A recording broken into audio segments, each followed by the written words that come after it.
Hi everyone, good evening. I hope you all are doing very well, staying safe indoors. Well, my name is Kamini Sharma and I work with young minds to facilitate the learning. Now, today, before we hit the topic, let me just ask you, have you ever thought or wondered what a language is made of? Like, what's the base for the language? How does a language come into being? Okay, so a language is made up of skills. Yes, a language is made up of skills. Be it any language, you pick up any language in the history or any language which is prevalent, Chinese, German, Spanish, Tamil, Telugu, Hindi, Urdu, any language you pick up or you mention is made up of or is built on skills. Now, what are these skills? Well, these skills are four, and the first one is listening, the second one is speaking, the third one is reading, and the fourth one is writing. Yes, LSRW. Listening, speaking, reading, writing are the skills which are fundamental to acquire any language. So, as a beginner, if you're wanting to learn a language or to acquire a language, you need to first acquire these skills, the four skills which I mentioned. Now, English language. Yes, we're going to talk about English language today, and I'm going to hit on or I'm going to discuss with you the very first skill, which is listening skill. And the topic today is how to develop listening skill in children. Yes, we've been talking about children previously, and today also I'm going to start with the kids, the toddlers. How to develop listening skill in toddlers, in children, in preschoolers. Of course, you can use the content which I'll be discussing or the activities which I'll be mentioning with an adult as well, but we start early, right? We begin early to acquire a language. That is why I say a child. Now, what are these activities? Well, these are simple activities to begin with because you cannot complicate them much. A child will not understand them. So, you got to keep the activities simple, short, and fun. Yes, nothing without fun holds the attention and attracts the child. So, let's get started. The first activity which I want to mention here is stories. Yes, this is like this has been with us since I don't know now how many years.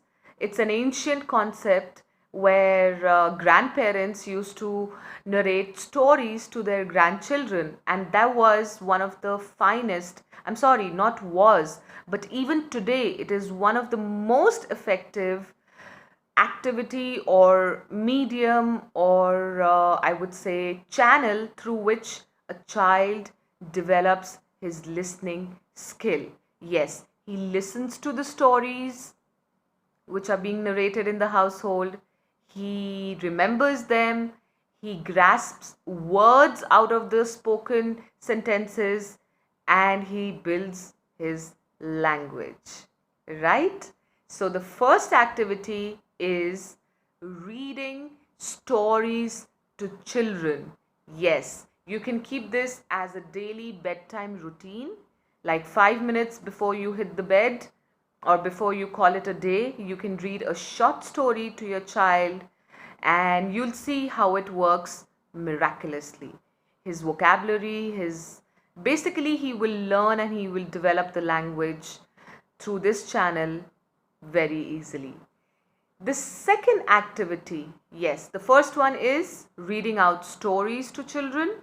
The second activity, again, is a very basic one, and it does not require any extra effort. The activity is having daily conversations simple conversations with your child in English. Yes. Now, if you want your child to build on the language and to be fluent in the language, you have to, I'm again saying, you have to make it a routine to speak with your child every single day in English. You can begin with simple conversations like, good morning, did you sleep well? All right, now that you're up, go brush your teeth and then we'll have breakfast. Then, when he comes and he's on the table with you for breakfast, you can say, what would you like to have? Would you have a toast or would you have porridge? So, yes, simple conversations like this. What do you want to watch on the television? Do you want to watch Mickey Mouse Clubhouse or do you want to watch Peppa Pig? So, these are simple conversations with greater results. So, when you're doing this repeatedly every single day, the difference is noticeable in the child. He will acquire the skill effortlessly. And the third activity, rather it's a game, it's I used to do this as a warmer in my class, and trust me, it's a hit with the kids, the young ones I'm talking about. So this is a game which is based on instructions. Yes, you will give verbal instructions, the child will listen to the instructions and he will follow. The game is called Simon Says. Yes. Some of you must have heard about it, but even if you've not, I'll explain you what the game is. So the phrase is Simon Says. Now you have to use this phrase before instructing a child to do something. Example, Simon says, get up. So a child will get up. He will listen what the instruction is. The instruction is get up. So the child will get up. You could also demonstrate it first because there are times when children don't get the instruction in the first go. So to make it simpler and easier for them is to demonstrate.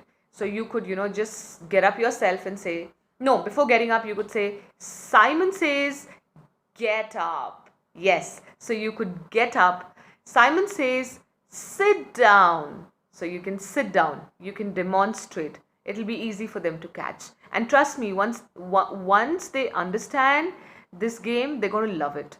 Like I said, it was a hit in my class. And it could be any instruction. Simon says, jump. Simon says, sing a song. Simon says, pull your ear. Yes. So it can be simple instructions which a child will understand and enjoy doing. The fourth activity which I want to talk about is describing this. Now this could be anything. Okay? You could fill this portion with a vegetable, with a fruit, or with any shape. Simple objects again.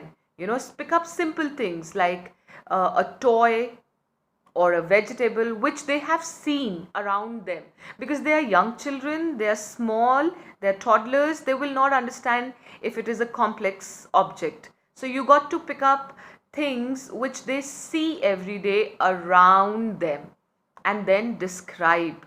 Yes, that is why I call it describe this. Yes, so when you're describing, you are saying, you are talking something related to the item and the child is listening. So when he's listening, he's understanding, he's trying to understand, the language being spoken is getting registered in his mind and he's acquiring language. I'll give you an example. Let's say, describe vegetable, and which vegetable should I take? Let me take a carrot. Okay, so describing carrot, right? I would say this vegetable is orange in color. It is favorite food of rabbit. It has vitamin C in it, and it is very good for our health. We love to eat it raw, in salad, or in a cooked form. Can you tell me which vegetable I'm talking about? So the child will think. Even if he does not come up with a response, it's all right. Trust me, it's okay. As long as he is thinking, he's trying to understand what you're saying, he's trying to understand the language which you're communicating in. So that's okay, that's a good thing, right? So even if he does not come up with the right response, just encourage, just be supportive enough, just be encouraging enough, and give him the response. Ask him once or twice, and if he doesn't come up with the response, you can say, it's a carrot, right? So these were few activities which I thought work best with the little ones to build on listening skills. If you found this content to be resourceful and helpful, don't forget to like and subscribe to my channel. I will see you very soon in my next video, and we're going to talk about the second skill, which is speaking skill. Till then, take good care of yourselves, stay happy, and like I always say, happy learning.